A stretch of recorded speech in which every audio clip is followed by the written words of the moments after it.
Good morning बच्चों। Hindi subject के अंदर आज हम संज्ञा पढ़ने जा रहे हैं। संज्ञा यानी कि नाउन। प्रश्न एक जो है बच्चों, संज्ञा किसे कहते हैं? बच्चों ये संज्ञा की परिभाषा है। संज्ञा किसे कहते हैं, अच्छी से समझना बच्चों, अच्छी से सुनना कि संज्ञा किसे कहते हैं। किसी भी व्यक्ति, वस्तु, स्थान या जानवर के नाम को संज्ञा कहते हैं। एग्जाम्पल दे रखा है जैसे कि राम, सीता, मेज, घड़ी, दिल्ली, आगरा, हाथी, बंदर आदि। तो बच्चों यहाँ पर मैंने जितने भी नाम दिए हैं तो बच्चों ये सब संज्ञा कहलाते हैं।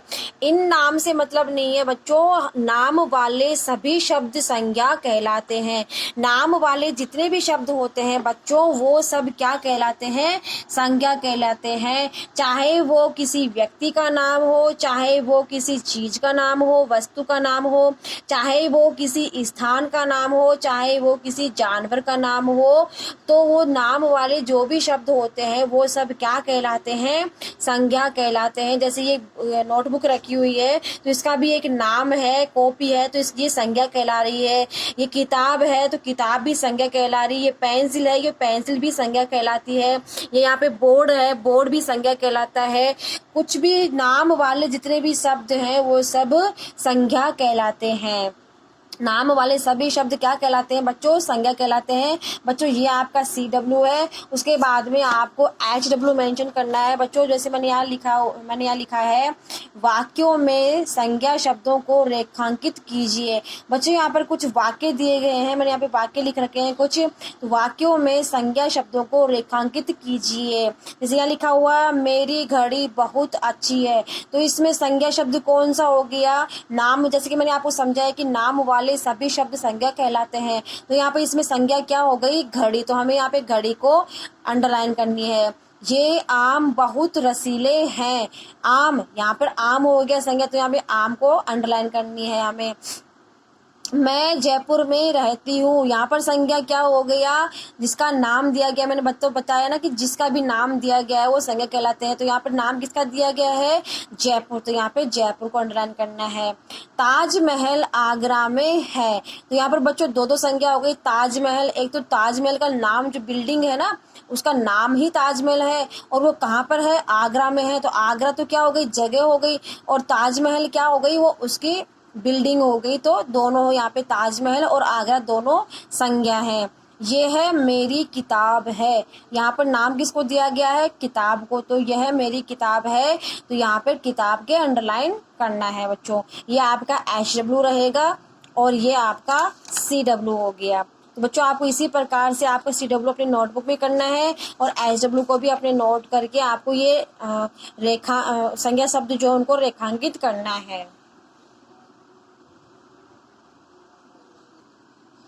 आगे बढ़ते हैं बच्चों, हम इंग्लिश ग्रामर में चैप्टर 2 जो हमने पढ़ा था कॉमन नाउन, इसके अंदर क्वेश्चन नंबर 2 हम करने जा रहे हैं। Put the common nouns given below in the correct room in the house. Remember 1 or 2 of them can be put into as many as 3 rooms।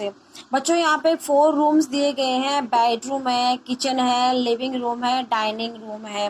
तो इसके अंदर बच्चों जैसे ये लिखा हुआ है, कई वो लिखी हुई है यहाँ पे कि बेडरूम में क्या क्या पाए जाते हैं, किचन में क्या क्या पाए जाते हैं, लिविंग रूम में क्या क्या पाए जाते हैं और डाइनिंग रूम में क्या क्या पाए जाते हैं।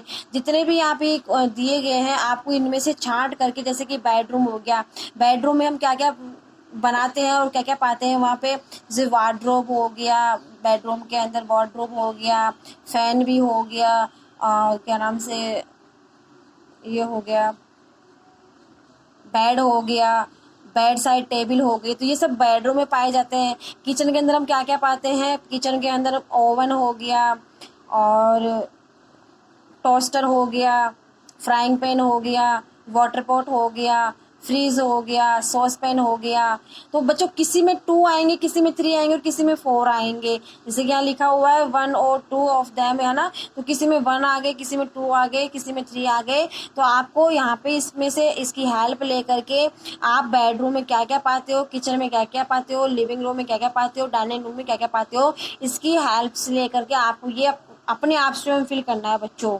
तो आपको इसी प्रकार से फिल करना है, इसको समझना भी है, रीड करना है बच्चों।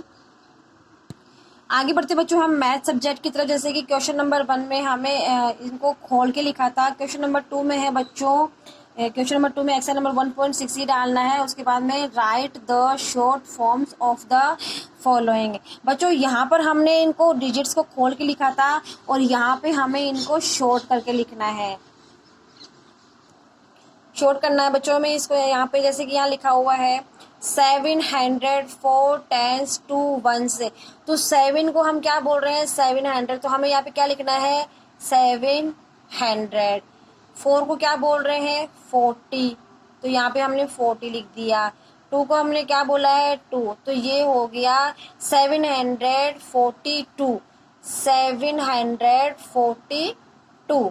तो बच्चों इसी प्रकार से आपको मैथ की नोटबुक के अंदर ये डिजिट्स जो है वो राइट करने हैं और यही पैटर्न रहेगा, पैटर्न इसी की तरह रहेगा बच्चों, लेकिन थोड़ा डिफरेंस है बच्चों, इससे थोड़ा डिफरेंस है पैटर्न।